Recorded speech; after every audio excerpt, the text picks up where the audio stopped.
Three, two, one. We are live on everything for episode 8 of the brand new 2023 season of Made in the 80s. I'm your host, Jay Boy, the graded 80s kid. My favorite sidekick, sealed VHS, Thomas Nardini in the house. What's up, big guy? Hello. How are you today? Oh, pretty good. Pretty good. Looking forward to getting things kicked off here, as you can tell by my deadpan delivery. Yes, well, as your usual, that's what I see. Nothing has changed with you in 2023 yet, so that's good. I did just see something as we went live on Instagram that I thought was kind of interesting, so I figure I'll bring it up before I forget because it's not on my list of notes. The Wada just posted something about Wada 2, and it looked like kind of Back to the Future meets NES 8-bit little video, and it said Wada 2, and then it had a list of 3 selections of games, and it was Turbo and something, and then the captions were something new is coming soon. Can you guess what it is? Any ideas? No, I didn't know if you're asking me. No, this is the first I've heard of it, and no, I have no idea what it is. What's your prediction? Well, we are going to talk about something with the pop reports that they continue to update today. We'll talk about it today. They've continued to update that over the holiday while we've been gone. But I have a feeling that it's going to be the update. I've heard there's some rumors that there's going to be updating on pricing and such now that PSA owns things over there. I know that I've heard and I've seen some grading standards change. I don't know if they'll make an announcement about that, obviously, but I know that some things have gotten stricter. Certainly the seal grades have gotten stricter. I've heard from some of the big CIB guys that CIB stuff has gotten more strict as well. But I imagine the announcement is just a difference in pricing for the different grading tiers. I think obviously they're feeling some of the competition heat from CGC's rollout, especially when it comes to CIB stuff.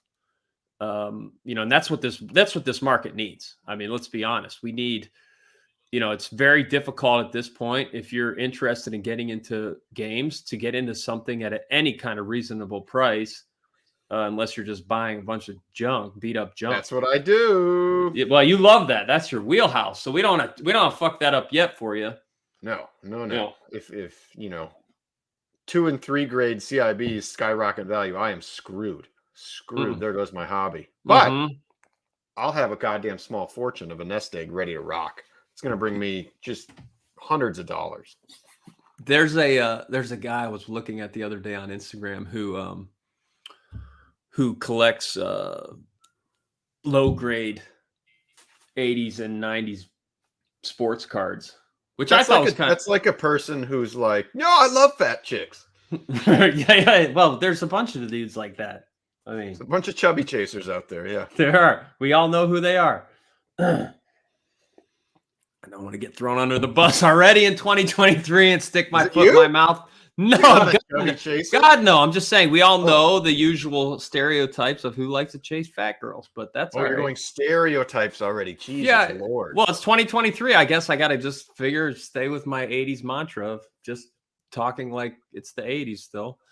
But I mean, it is. That's well, whatever. We'll move on from that. But I think that we'll touch more on CGC stuff, whatever. But yeah, it's really important for the market going forward that we start seeing a lot more collectibles, CIB video game collectible stuff taking off and expanding the market. And we've seen that happening already. I mean, CIB, high grade CIB stuff is getting extremely hot while sealed stuff has been cooling for the last 6 months. True. I do have one little thing with CGC. Well, it's related but unrelated. So they did they made an announcement, and the rumor is that they're having a new case for magazine grading, but they're having issues getting the case ready. So I believe this is true. All submissions of paper media to them other than comics have been pushed to February 1st, I want to say. It's not that far out, but yeah. Not that big of a deal by any means, but I'm interested to see what the new case looked like. I thought they had a pretty clean look as is. And as you know, I did kind of get into like the old Sports Illustrateds over the holiday break and that kind of thing. So it does pertain to me. We'll see how it goes. I do know that they've been looking for somebody in VHS for a while, so that's probably going to come. I haven't gotten to hold one of the cases in my hand yet. I've just seen the pictures for and stuff for CGC. For video games. Yeah, and certainly it looks a lot like the comic stuff, so you can kind of imagine it. But I haven't seen it. I'm not sure how I like that whole setback design. I don't know. We'll see. Maybe it'll grow on me or us, but as of now, it's okay. Hey, where's CGC based out of? Tampa. Okay. Yeah. So I know that they've been looking, and I'm going to be going down there actually sometime over the winter because I have some high-grade Nintendo Power and stuff that I need to get done when I'll be down in that area. So I'm probably just going to drop it off. But that does. I might as well skip around on my list of notes here then, since we're hitting some of this stuff. Let's just go right into some of this stuff. I guess we'll circle back around. CIB report, a lot of new stuff dropped for WATA over the Christmas break. They added stuff to the sealed CIB or sealed pop report, and then they also added a complete list of a bunch of CIB stuff from Nintendo, Super Nintendo, key titles from N64 and some other ones, Sega and whatever. Obviously, there was a lot of interest in your really high key titles for NES and SNES, but certainly the NES stuff was really interesting to look at. They had, let's see, I pulled a few things up. CIB wise, obviously the big stuff people were trying to look at were, top of the pop of Castlevania, Zelda, Contra, the different Marios, all the key titles for it were what people were looking at. Some interesting stuff. I mean, let's just start with, let's say, Castlevania, for example. 52 total graded CIBs. 0.9. It's actually, you and I have talked about this. It's amazing and almost more enthralling and interesting in the hunt. Maybe because we've been doing sealed for a while. I've been doing it off and on for 20 years, but the fact that it's so hard to find stuff that's been opened and hasn't really been touched. The hunt of that is pretty wild. And I don't know, there's something about, and maybe it's just because even back then, we got so enthralled with like finding sealed stuff that's never been opened. Wow, how amazing. But kind of piecing one piece together with another and finding it. And, if you're good at math and numbers and crunching numbers and figuring out how to upgrade them, it's a lot of fun. Well, yeah, and that's the strategy. I think the best strategy if you want a high CIB grade is to find shitty seal tear, maybe even dinged up box, sealed version, grab the guts, and then just wait and search for a clean box. Good box. Yeah. That actually, there were a lot of guys. So back when I was buying stuff between 2005 and 10, if you can imagine this, yes, there were guys that bought like lesser copies sealed. There were some pretty hardcore sealed collector guys that would buy sealed. They were hardcore CIB guys, and they would buy sealed and good copies, and they had opened it and have like, oh, now I have my mint. You think back to that, you're like, oh my God.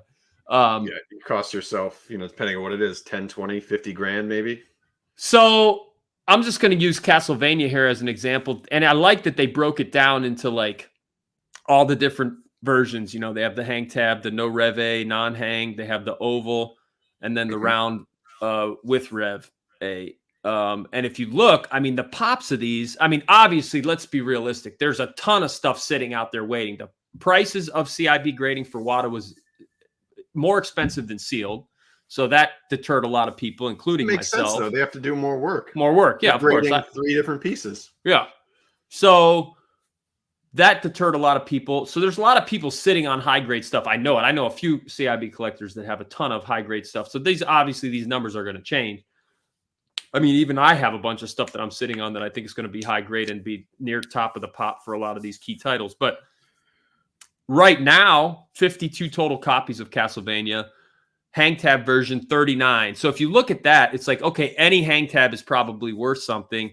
So people are more likely to submit it. So you have 39 of those, and then total of all the other ones, there's 13. The other because I'm not going to spend money sending in an oval seal. What's the point? Unless it's absolutely gorgeous. Have to be right. like perfect. Yeah. Yeah. All right. What's next on the what? Are you going to Zelda or Mario? No. I just want to stay with this because it is interesting to see. You have 39, one of the no revés, which is a really hard one to find, actually, 7 of the ovals and 5 of the rounds. Okay. And the top one, there's 196, and it's an oval. There's 3 9/4s, 1 reve and 2 hang tabs. There's 2 9/2 hang tabs, and that's it. And then there's 5 9/0 hang tabs and 1 reve round. That's so, like, there's a total of maybe 10 total graded 9 or higher out of almost 52.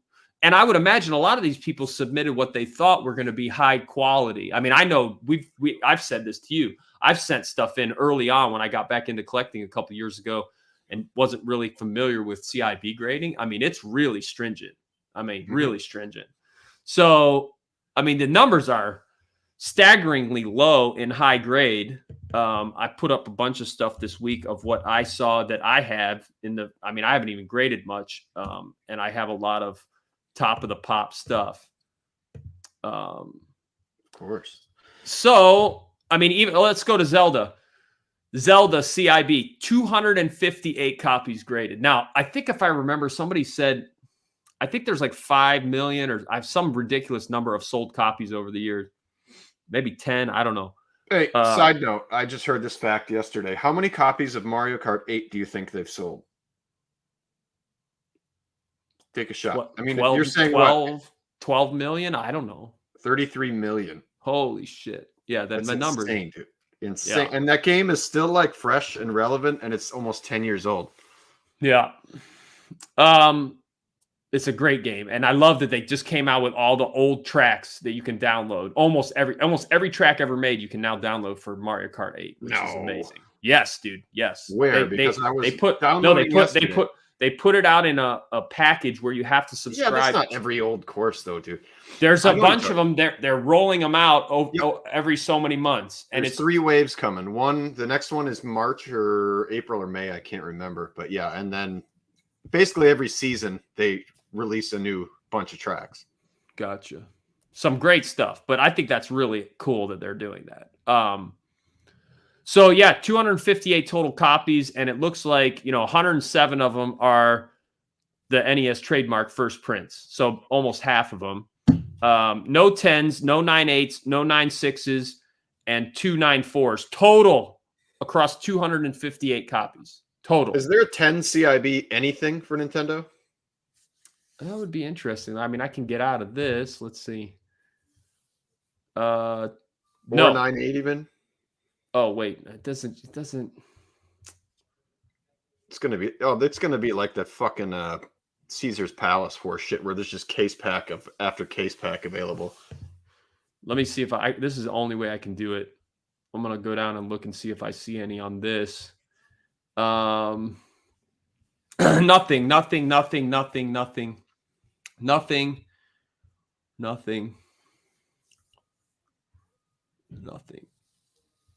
Dude, no, I'm halfway down and I see no 10s, no 9/8s. Let's see, still nothing. Oh, we have 1 9/8, and it is a Wario's Woods 9/8 CIB. And that's it. 1 9/8 out of the entire pop report. So I bet somebody just opened that. I bet that was a sealed copy. Maybe, yeah. Because that one's not super rare sealed to find. Now, there's no subgrades on this, which is kind of disappointing because I'd love to see, which one of these 9/2s are, the highest grade you can get on a box and still achieve a 9/0 is an 8/0. So, it'd be interesting to see. So you need 9/8 manual, 9/8 cart, 8/0 box. Correct, which I have. I have Double Dragon in that configuration, and it's top of the pop at 9/0. Now, maybe there's somebody out. That box in 8? Yeah, the Double Dragon that I have. Yeah. It's an 8.0. Has a couple little tears like up under. That's the problem, is there's a lot of tears like right up under where the box flap is. Yeah, and you can't see it once it's encased, so it looks perfect. It's a beautiful presentation. So it'd be interesting to see like, oh, hey, okay, I have top of the pop on that, but I mean, I'll pull it out. Just might as well since we're here. It's right here behind me. But yeah, so this is it. Yeah. And you got the 9.0, and then you got double 9.8s on the back. So it'd be interesting to see, what the other ones are, because I think it's tied with one or two other ones. Now, did you piece that together? I actually bought this from somebody maybe a year and a half ago, the way it is. I've submitted very few CIB titles. Most of this stuff here I've actually picked up. I think it would be cool if they made some kind of notation or something where, on the gold pins at the bottom of the cart. Yeah. Like, you can tell if it's ever been played or not. There'll be a little rub mark or whatever. But if it's never been played, that'd be neat if they put like a little connotation. Well, from some of the guys that I know that are like really into CIB stuff through WADA for the last few years, and they understand their grading scale, and some of them are upset by some of the changes that have happened recently.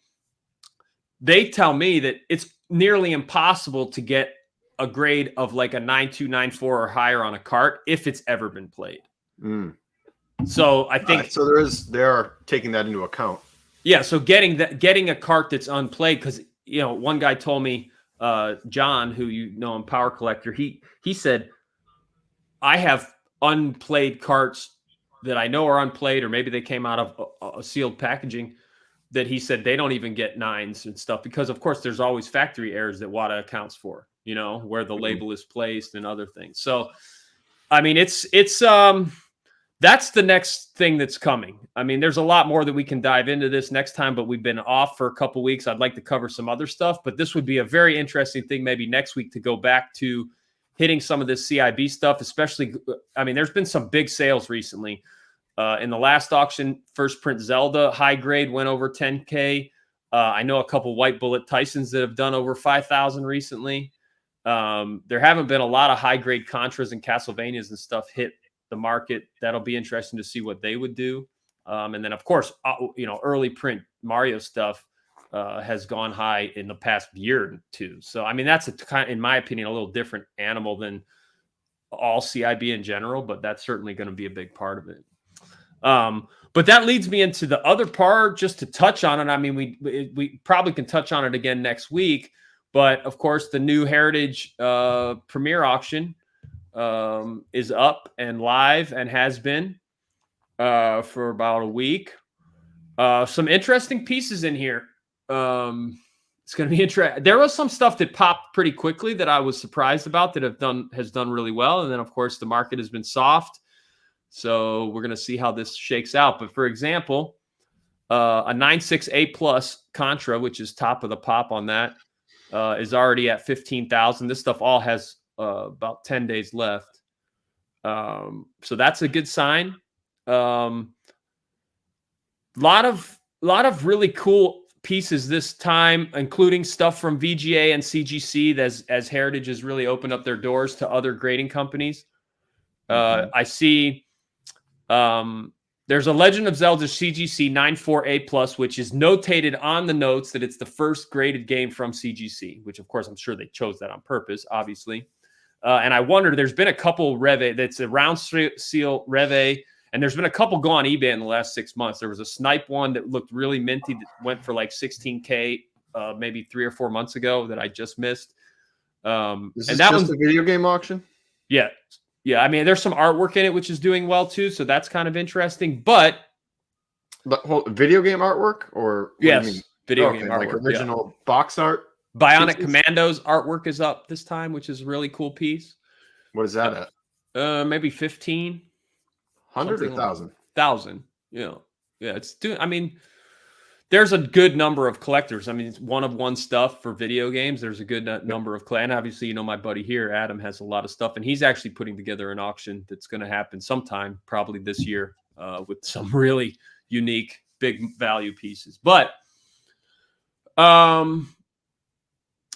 this CGC 9.4 A+, like I said, there's been a bunch of them go recently. I've been outbid on a 4. I've been dying to get an 87 Zelda Rev A because, that's that's our year. That's my year. And that's when I got the game. And so I've been trying to find that Rev A one, which is when I got it. And they've slipped through my fingers every time. There was a really nice one just went on eBay 2 days ago or yesterday, I think, for 31,000 raw. That was a very good sale. And I think it's propped up by these because this CGC one, 94A plus, is at, with buyer's premium, 111,000.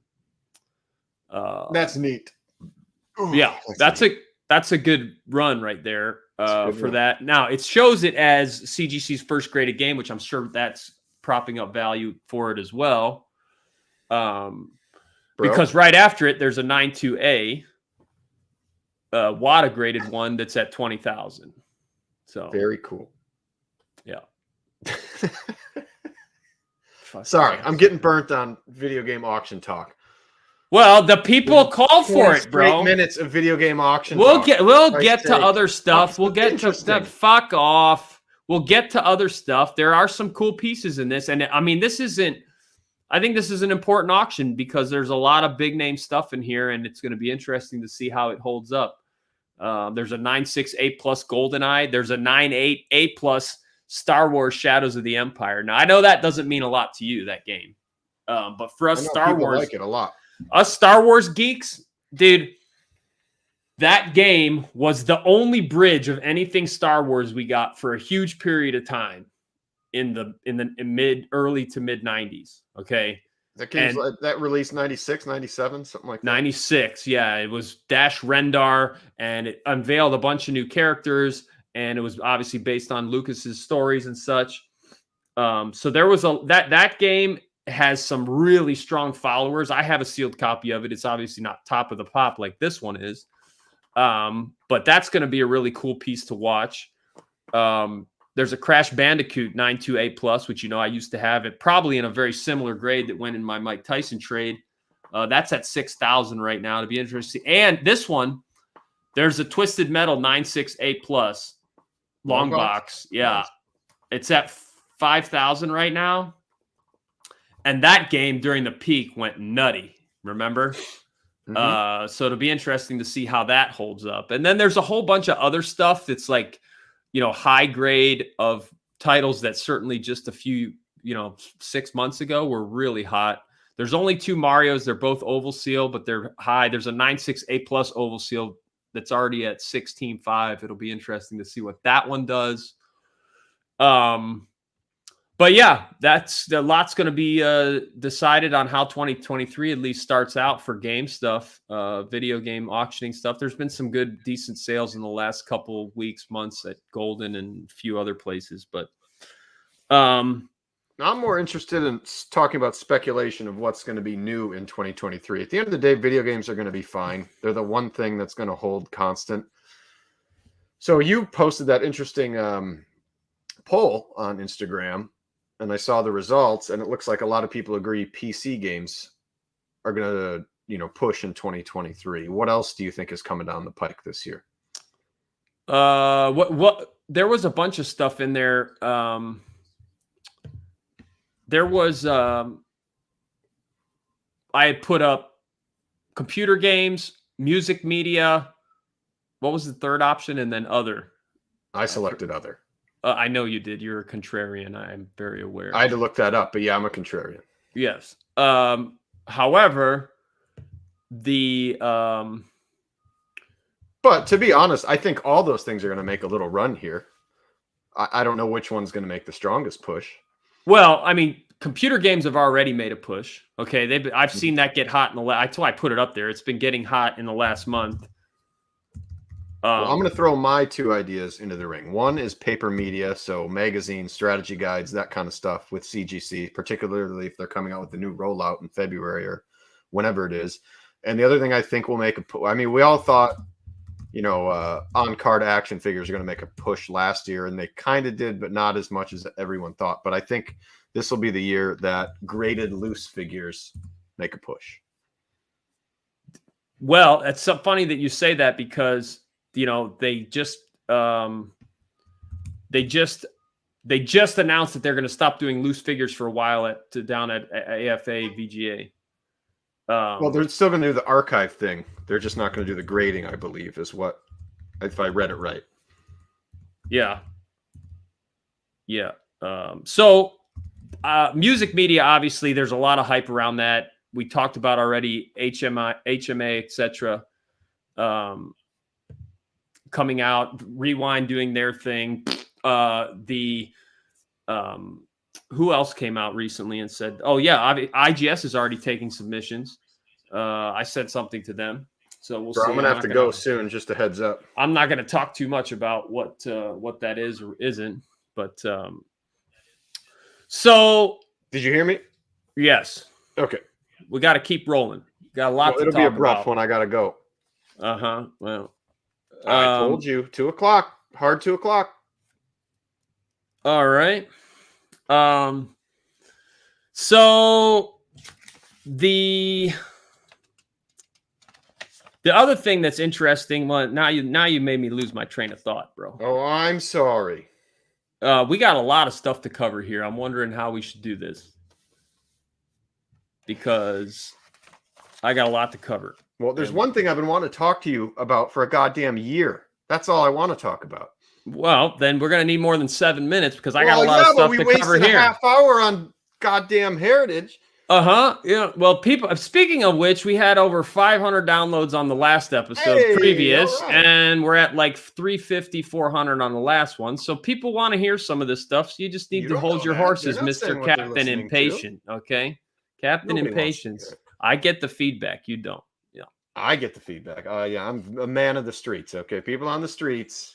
The streets are talking about Made in the 80s fucking podcast. That's the name of this thing, right? Yeah, I think it is. I got my Steve. Very cool. Very cool. Yeah. People on the streets are talking about this podcast. So listen, we got to get back on track here. You're going to have to batten down the hatches. The computer games, I think, are certainly coming. Music stuff is coming. I think another thing that's interesting to think about is I think as video games shift from think about most of the guys that are into video game collecting right now. Mm-hmm. They're guys that are nostalgia seeking, right? They're looking for, those are lower end collectors. No, I don't think so. I mean, I think there's crossover nostalgia to low and high end, but the pure nostalgia guys are the low end guys that are not spending a lot of money. The high end guys are more in it for the money, but they're buying stuff they think is cool, and that reminds them of their youth. I think that what's going to change is going to be right now. You're talking about nostalgia and memories. What we haven't had the shift yet is when you look at sports cards, people started buying because of sports history eventually, right? Like this person had this record, I watched Mickey Mantle growing up. It became, what did Mickey Mantle mean not only to sports or baseball, but what did his cards mean to sports card collecting history? And I think that's where we're going to shift next with video games over time is right now it's still a lot of nostalgia driven. It's going to be history driven video game nostalgia rather than just pure nostalgia. So you're going to have, what did these games mean in the lineage of video game history, which is still only a really small part of video game collecting at this point. Yeah, obviously, like, okay, Super Mario Brothers, but there's a lot of other titles, including, that's why computer games are starting to get hot, is because you've seen a lot of people realize that I think there's going to be a lot of history of video games being influenced. Now, whether that's going to be some kind of museum or Hall of Fame or something, who knows? But the point is, you're going to have history of video games start driving the market. And I think that's when you'll see some changes to prices and what's a big part. I mean, things like simple things that we GoldenEye being a first 4-player multi this and that, Tetris being the first at-home puzzle game, like things of that nature that aren't, they're part of the equation right now, but they're going to become more a part of the equation going forward. I mean, I think that's a big... that's a possibility. I think also moving forward, same but different, video game like display pieces are going to rise in value. They're already bringing decent money, but I look at it as like, say our parents' age, right? If you had like a barn or a man cave, they're like, oh, I want that porcelain Texaco sign. you know, and they'd pay a shitload of money for it if it was clean. Well, as those people age out and die, no one's going to give a shit about that for the most part. But our generation, our Texaco porcelain sign is going to be like an original Nintendo, you know, Super Mario 3 display or something like that. And I think that will adorn game rooms, not barns per se, but that kind of thing. So I think those will transcend and go up in value. And those were produced far, far less than like a Texaco sign or Coca-Cola or any of that kind of stuff. Yeah. Yeah. I just don't know. I mean, if you look at what's held to this point, it certainly has been taking those nostalgic pieces, grading them, valuing them, and then moving them forward, which is what I think is in store for video games coming up in the next few years. And then that's why I think CIB stuff is a big part of that equation too. But I mean, those are the main things: computer games, CIB video games, music media, which, I mean, there's a lot to talk about of what's going to happen with that coming up. I know you're in on paper media, which I've seen some of that stuff happen, Sports Illustrateds and such. Obviously, ticket stubs were a huge, not surprise. I mean, some guys were talking about it. It certainly was the big surprise of the year. It's what people thought. There were a lot of guys who were like, oh, it's going to be action figures. And action figures did well, but nothing did as well as ticket stubs. I mean, they did well, yeah, but again, just like everything else, the bangers did well. But now I'm starting to see stuff like this is Dale Murphy's third triple of his career in this thing. Like, okay, nobody. I mean, yeah, we talked about that the other day. I think that part of it will fizzle out quickly. I mean, it's going to be about really key titles in tickets. You're not going to have a huge, broad collector of this was Aaron Judge's 138th home run. Like, great, okay. So, I got a quick in the wild here. Well, just because we're on the subject. In the wild. Over my Christmas break, this is one of the early kind of bangers of Sports Illustrated. Gretzky's first cover. Now, it's not newsstand, it's subscription, but still. Pretty clean. I love that hair. Oh, it's beautiful mullet. $2 in the wild. $2. Well, you're back home in Minnesota or Wisconsin. Not a fucking Minnesota piece of shit. No, Wisconsin. You're back in Wisconsin where people still have this stuff. Jordan's first cover. Nice. Yeah. A lot of guys liked his Bulls first cover better. It does look cooler. And Maddie and I were talking about this last night because she's friends with Kenny Smith. Jordan finished at North Carolina, I think, in 84. Is that right? 83? 83 or 84. Okay, yeah, goes 84 draft, right? Yeah. I don't think Kenny was not in the league till 87. I don't even think he could have been a freshman on that team. Hey, bro, I got to go. Dude, we can't just quit the podcast, bro. All right. Well, I guess that's the episode. So we'll pick this up for part 2 tomorrow, and we'll do it in 2 pieces. You guys enjoy. It must have been an actual collapse of the roof over there or something. See you for part 2.